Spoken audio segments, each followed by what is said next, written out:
Good morning, everyone. My name is Kris, and I will be the worship leader today. My pronouns are she and her. Today, I'd like to welcome back to BBUC our guest musician, Dr. Marc Dickman. He is a founding member of the Jazz Studies program at UNF. The instrument Dr. Dickman will be playing is the euphonium. I love the way that sounds, euphonium.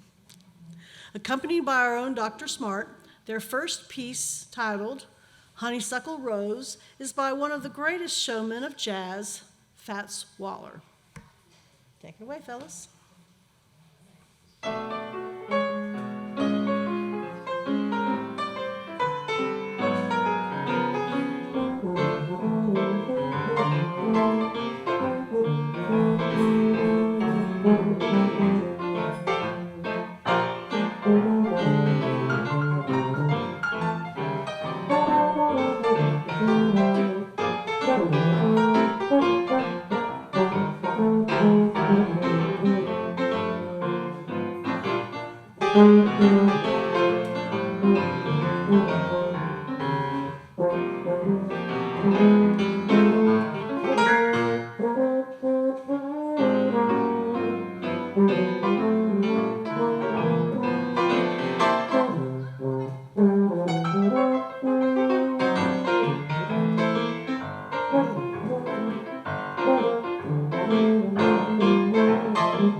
Thank you, Mark and Gary. That was wonderful. Later in the service, we'll hear Romance by the composer Victor Ewald, an architect, engineer, and composer of music primarily for conical brass instruments. The opening reading this morning is titled, There's My Temple, by Maria Teresa Gustillo Gallardo. There's my temple, believer, unbeliever, or wild one. You are welcome. We have no definition of who we are, but human. We have no code, but that of respect. We have no creed, but that of equality. There's my temple. Identity seeker, sinner, stateless or not, you are welcome. We have no constraints on expression, but space. We have no code, but to listen to poetry between the silence and the surrender. There's my temple, nature tripper, urban dweller, or saint. You are welcome. How shall we divide the world? But by our breaths. We have no pope above us, no infallible bull. We have no judgment but in terms of harm. There's my temple. History maker, marginalized, unorganized. You are welcome. We have no covenant among us but that of mutual assistance. We insist on no assumptions and doubt moral facts. We are free to theorize with emotion and call it hope. There's my temple. Unbecoming, expert, robe or disrobe, you are welcome. We have no dwarfs or giants. Goliath fell long ago. We have no seal of revelation, and tentative is truth. Lead by your desires and serve by your power. There's my temple. Funny, temperamental, shy, or wise, you are welcome. There is not one way of being human, not even superhuman. We have no world but that which we create together. There is as much wisdom in harmony as in dissent. Please welcome now to the pulpit our Congregational President, Chuck Smithers, for a timely testimonial.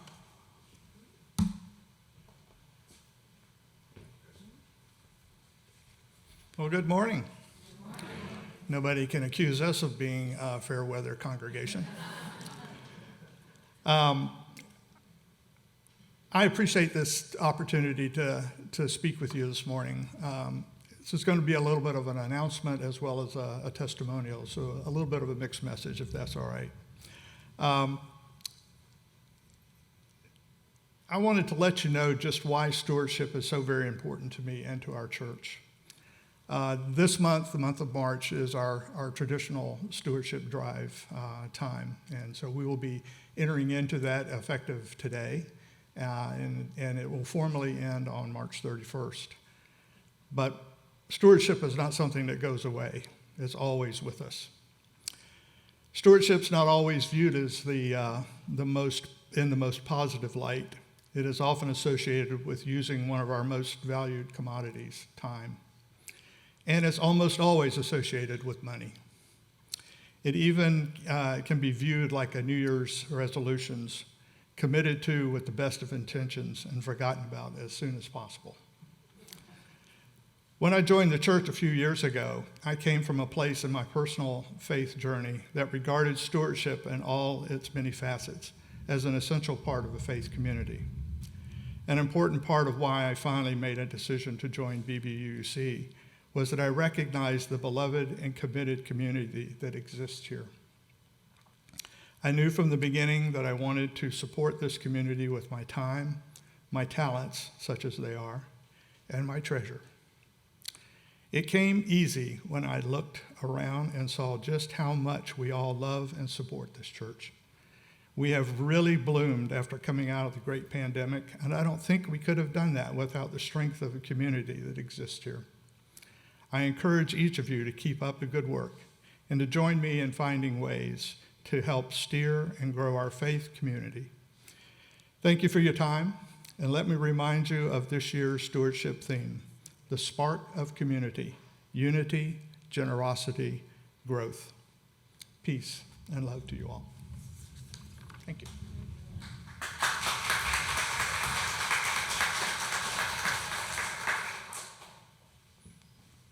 Thank you, Chuck.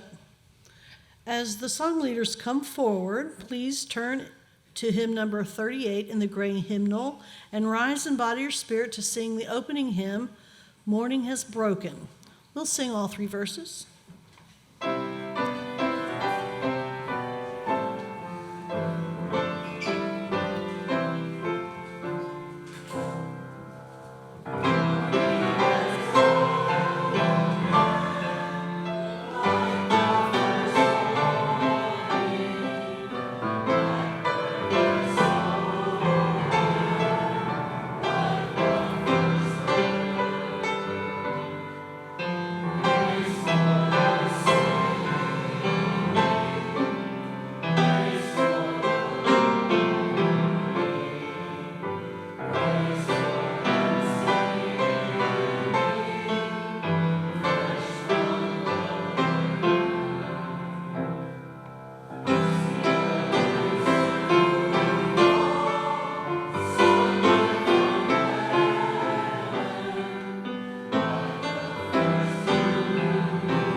Valley Bouffard will light the chalice for us this morning. Open to Unexpected Answers by Julianne Lepp. We seek our place in the world and the answers to our heart's deep questions. As we seek, may our hearts be open to unexpected answers. May the light of our chalice remind us that this is a community of warmth, of wisdom, and welcoming of multiple truths. Thank you, Valerie. Good morning again, and welcome to Buckman Bridge Unitarian Universalist Church. That's a long name, so we often use the abbreviation BBUUC. This sacred time we spend in community is the manna that feeds my spirit, and I'm so glad to see all of you here today. We all need other people to invite, amplify, and help us discern our inner teacher's voice for at least 3 reasons. The journey towards inner truth is too taxing to be made solo. Lacking support, the solitary traveler soon becomes weary or fearful and is likely to quit the road. The path is too deeply hidden to be traveled without company. Finding our way involves clues that are subtle and sometimes misleading, requiring the kind of discernment that can happen only in dialogue. And the destination is too daunting to be achieved alone. We need community to find the courage to venture into the alien lands to which the inner teacher may call us. If you are here for the first time, we are so glad you found us. We hope you stay and enjoy refreshments after the service. If you are interested in Unitarian Universalism, we offer learn about UU classes. The welcome table at the entrance is a good place to start, and getting a name tag helps us get to know you. Please feel free to speak with any member about BBUC. If they cannot answer your questions, they can point you to someone who can. Whether it's your first time in worship with us or your 100th, we hope you find here questions that stretch you, people to befriend you, and liberal religious values that challenge you to join us in loving boldly, living justly, and welcoming radically. May we root ourselves in the values of this faith, a faith based on covenant rather than creed. Our congregation's covenant can be found printed inside of the order of service. Let's recite it together.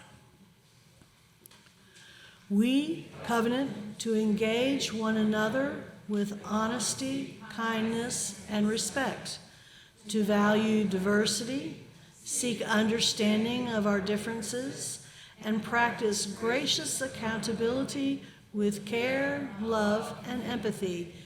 We make these promises to those who are here and those yet to come, so that we may be a safe, welcoming, and beloved community of acceptance, learning, and transformation.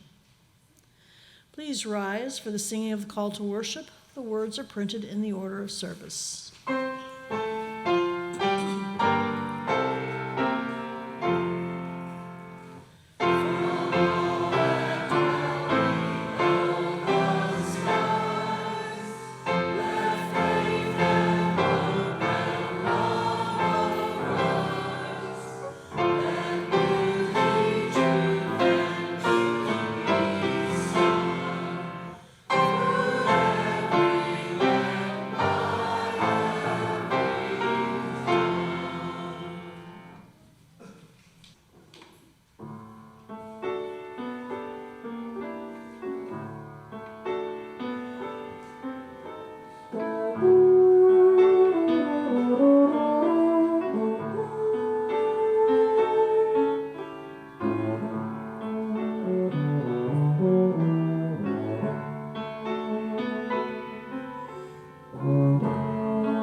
Gosh, that was fabulous.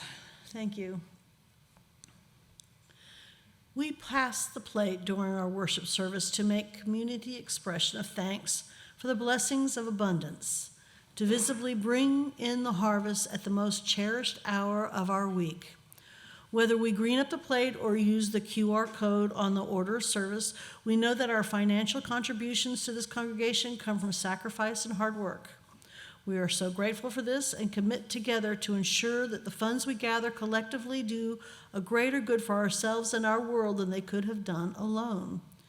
May the offering sustain and grow the life and mission of this congregation. May we give in love and in hope. Today's offertory ushers are Bruce Crystal and John Wrightington. The offering will be followed by hymn number 123, Spirit of Life.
Today's reading is titled, Inviting the Ah, by J.D. Stillwater, a science educator, presenter, and writer. All I said was, science requires all 5 senses. This gentle mentor of mine smiled indulgently, paused, and replied, only 5? After establishing that he was not referring to psychic abilities, within minutes, I was amazed to discover 2 additional human senses. By the next day, I had 3 more. They were obvious. We routinely refer to them as my sense of blank without ever connecting them to the 5. I'll let you experience the ah on your own. There are many. In that moment, I felt 3 very different emotions all at once. I felt stupid for not seeing the obvious, wonder at what else I might be missing, and determination to find other mental blocks I might carry.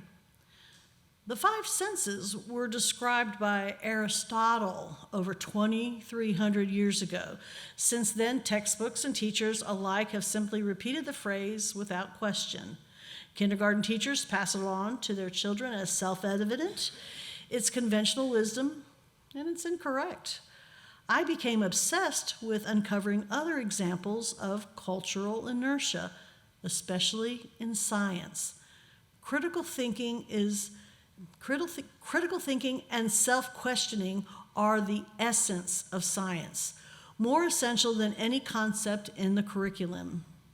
I encouraged my students to question authority, especially my authority, because only rarely can we recognize our biases without help.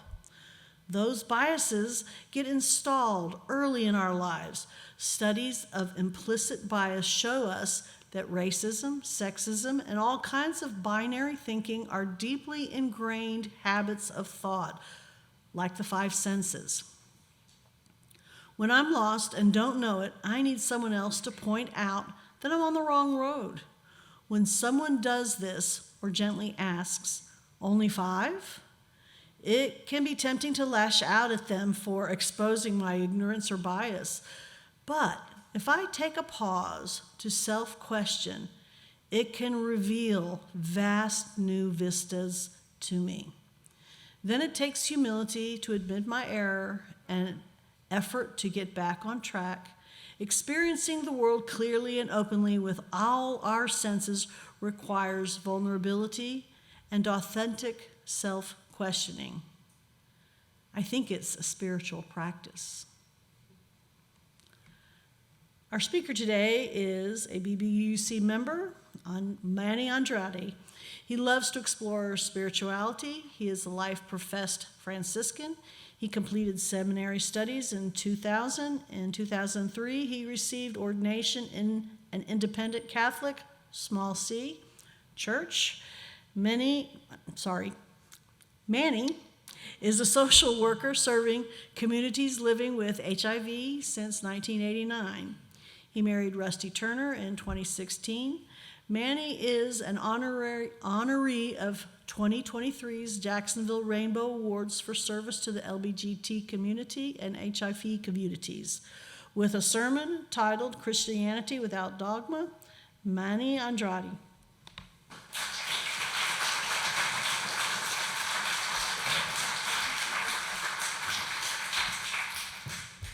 Thank you very much.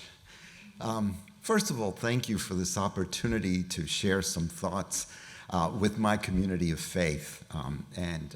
My pronouns are he and him, by the way. I belong to a collective on the internet called Progressive Christianity. It's also known as the Christian left. In my case, the Christian far left. As part of that collective last winter, when Rusty and I were on our way to Peru, there was a book that came out, which I bought. It's called Christianity Without Dogma, and it's written by a layman named Jack Bergstrand. The book is a guide to deconstruct Christian belief and practice.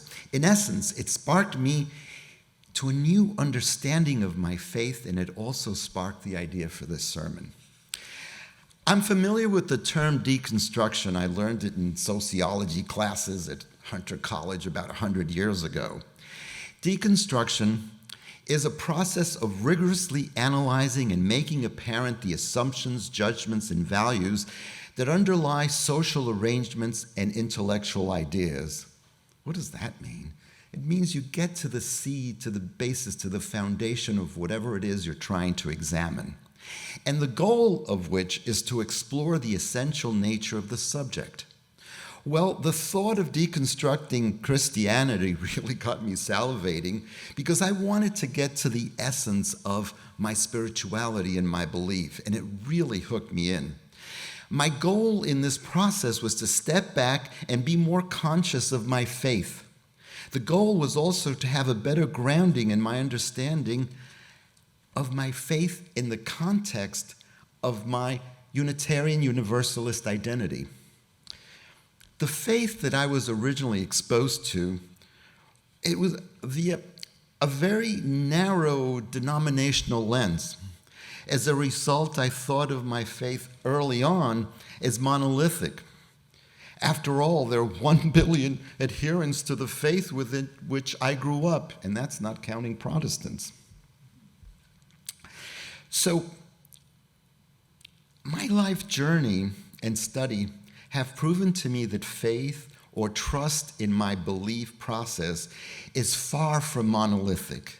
Faith to me is a multifaceted crystal in which its many facets reflect rainbows of variable light and color, meaning that these facets in this crystal represent many views and perspectives.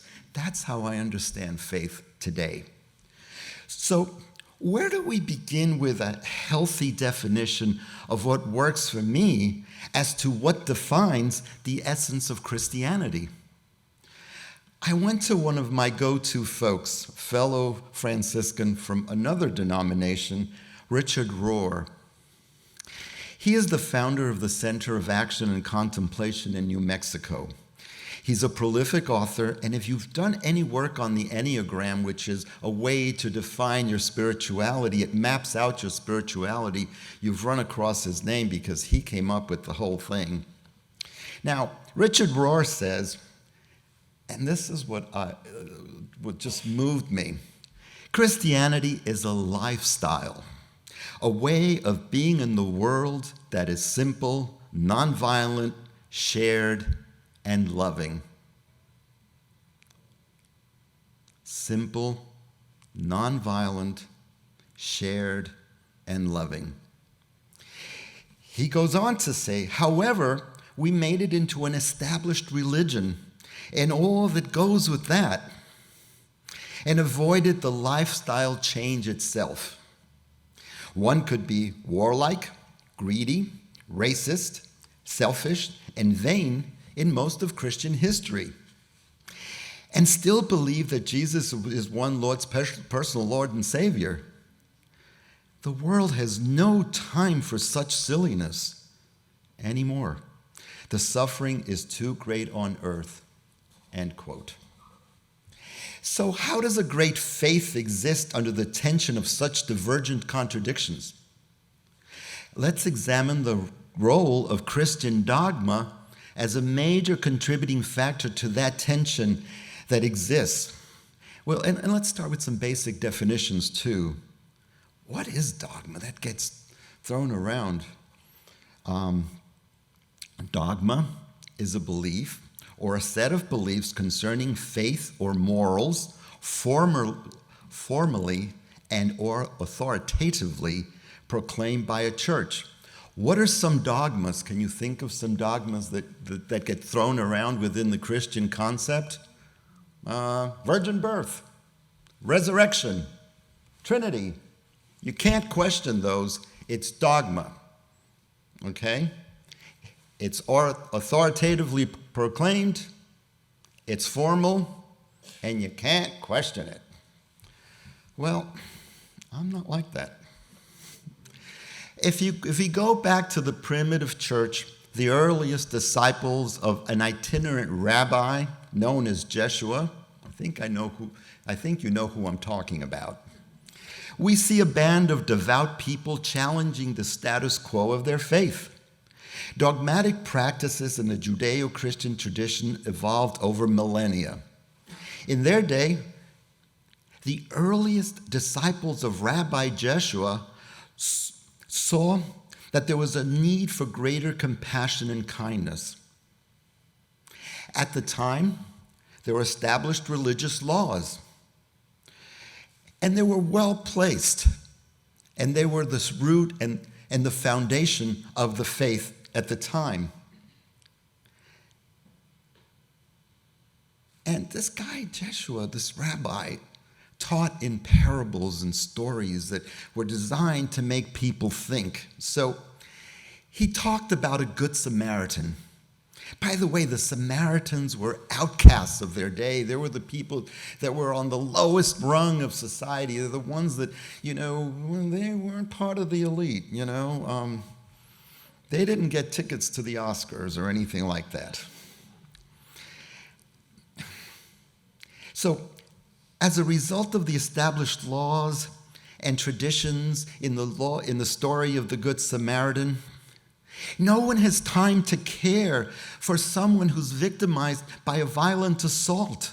Well, it's the Sabbath, or, I'm busy and I don't have time for this. And here's this person who's been beaten to a pulp, he's bloody, and people are passing him by. And there's a victim in grave need. And what happens in this parable, in this story, is that we see that there's a societal outcast. Take compassion on the victim. And what's the lesson there? It's pretty simple. Is that love and compassion supersede religious laws and socioeconomic status. When dogmatic belief ties our hands to help someone in need, we have the right to break those laws in the service of love. Boy, could we apply that to all kinds of stuff today. Of course, you can also get in trouble for practicing compassion in opposition to local norms. Look at Rabbi Joshua. Look at Dr. King. What happened to them? However, isn't it better to break the rule to save someone than to break the person for the sake of a rule? That's the big question. Aren't people more important? Aren't lives more important? Isn't compassion the guiding light in faith? Well, in contrast to societal norms, the earliest followers of Rabbi Joshua had a way of living based on love, compassion, reconciliation and forgiveness, inclusion, acceptance, peace, nonviolence, generosity, and justice. It doesn't mean they were perfect. It didn't mean that they actually had achieved all these things. It meant that this was the foundation, the guiding light of their lives. This is what made them get up in the morning and realize, okay, what am I going to learn today? Where am I going to go with this? None of us are perfect. We're all in the process of learning and understanding. So I have here a list of some of the things about Christianity as it has evolved today that I would imagine Rabbi Joshua would most likely challenge in light of what we've seen as the foundation of this faith. And it's my take on the work of Jim Palmer, a former evangelical pastor from Tennessee, and founder of the Center for Non-Religious Spirituality, a humanist group. What would Rabbi Joshua say? He would see that his vision for a transformed society got twisted into afterlife fantasies, pie-in-the-sky stuff that has nothing to do with the actual work. That a religion was formed to worship his name instead of a movement to advance his message. That the gospel says his death solved the problem of humankind's separation from God, instead of accepting that his life revealed the truth that there is no separation from love, or if you will, love is limitless and kindness can prevail. That the religion bearing his name was conceived by the theories and doctrines of Paul. It's all Paul stuff. Instead of the truth that Rabbi Joshua lived and demonstrated. For example, the Nicene Creed, which is recited at most Christian services today, was written 300 years after the death of Rabbi Joshua. It is pure dogma. Sorry, I'm getting excited. Where am I? And it does not mention any of the basic principles he taught. His principles are lost. For example, the set of ethics that are found in the text of the Sermon on the Mount and the Beatitudes present a new set of ideals and focus on love and humility rather than force and mastery. They echo the highest ideals of Christian teachings on spirituality and compassion. They are mentioned once or twice a year when they come up as a lectionary reading. They should be at the forefront. It's a movement, it's a lifestyle based on compassion and kindness. he would see that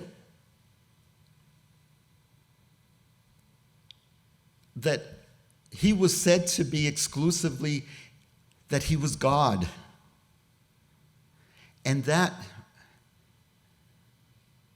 he was said to be God in the flesh. And that puts his message as an example out of reach, rather than teaching that we all share the same in spirit, empowered by the character of his life. Put the deity away, because the most important thing that we can connect with is the humanity and learning to be compassionate.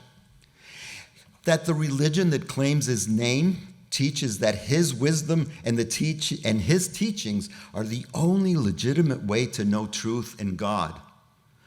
Well, it's interesting because the Dalai Lama, who I also find fascinating, is often quoted as saying that his religion is simply kindness.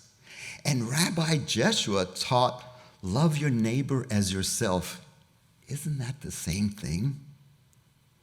Well, he would see that people are waiting on Jesus to return to save the world and end suffering, rather than taking responsibility for saving the world ourselves. It's on our shoulders.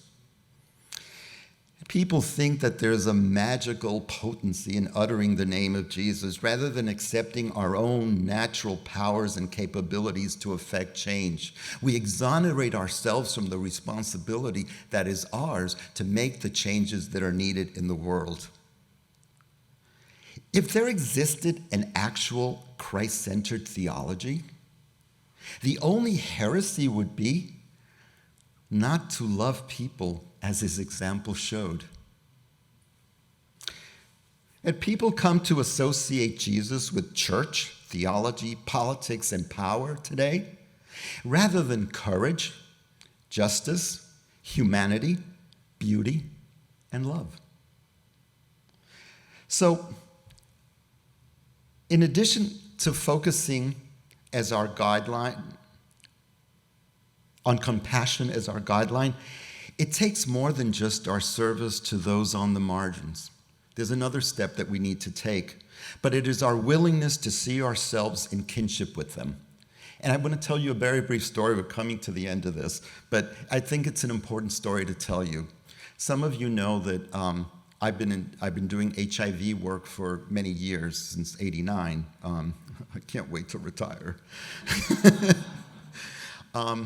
And years ago in Richmond, Virginia, I was the social worker in a house for folks with end-stage HIV illness. At the time, the medications were not effective. They were given in very high toxic dosages, and it was just a nightmare. There were no effective medications, and what we did was we just offered support and a place for people to die with dignity.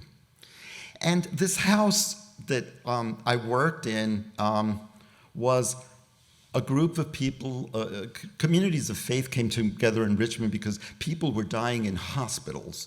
And this was mostly the homeless folks that were living with end-stage HIV illness or AIDS.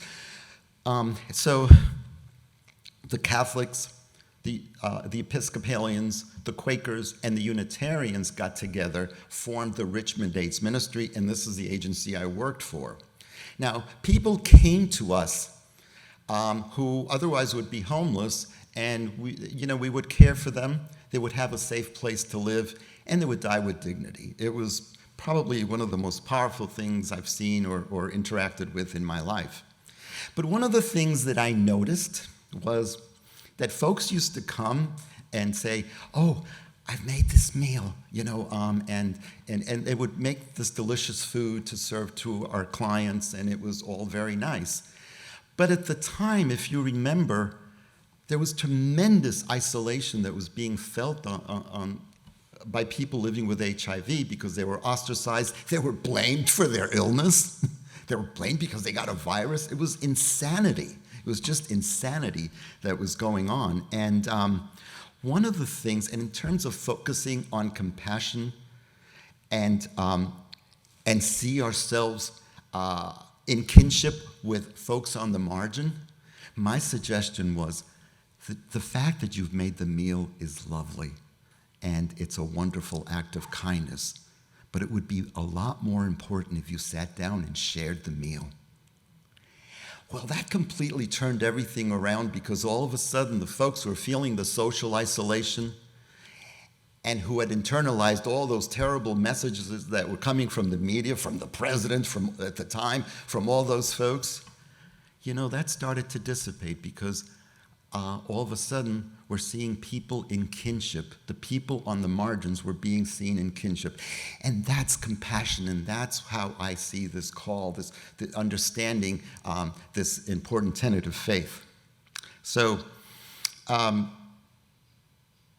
in closing, I want to quote Marcus Borg, who is part of the Jesus Seminar, which is a progressive Christian group. He states that the Bible is a human product. It tells us how our religious ancestors saw things, not how God sees things. It's taking out of it's culture from 2 millennia. It's been translated and retranslated, and there are a lot of distortions. We have to take the stories that are metaphors as metaphors. But anyway, for far too long, Christians, especially in America, have used the Bible as a weapon and not a mirror. The gospel is used for oppression, and not liberation. The church is often used as a judgment gavel, not as a table for inclusion. And Jesus, Rabbi Jeshua, as a mascot instead of an example.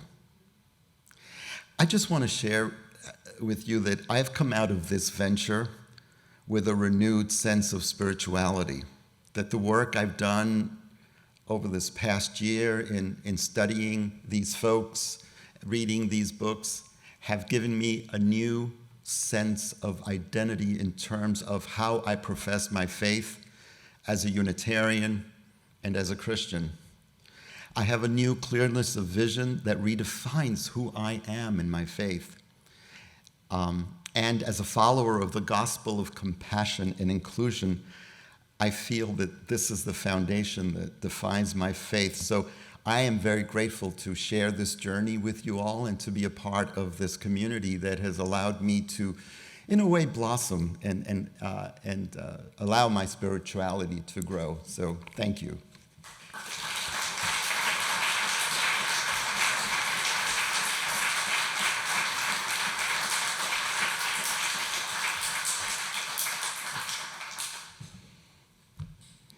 Will the hymn leaders come back to the dais as we rise one more time in body or spirit to sing the closing hymn, number 331, Life is the Greatest Gift of All. Please remain standing for the benediction afterwards.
Valerie will extinguish the chalice for us today.